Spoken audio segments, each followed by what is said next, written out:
Сейчас я раскрою секрет всех строителей, но потом не говорите, что я лишил их работы. Почему-то многие умалчивают, что иногда лучше сэкономить и вместо обычных кирпичей использовать пустотелые блоки. Во-первых, потому что они элементарно укладываются.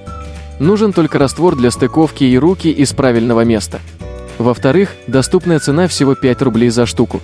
А если вы думаете, что он не держит тепло, то это большая ошибка, такие блоки переплюнут любой материал по теплу и шумоизоляции. Выводы делайте сами. Ну а Самоделов всегда берет его только на маркетплейсах, и для вас тоже выложил артикул по ссылке в описании профиля.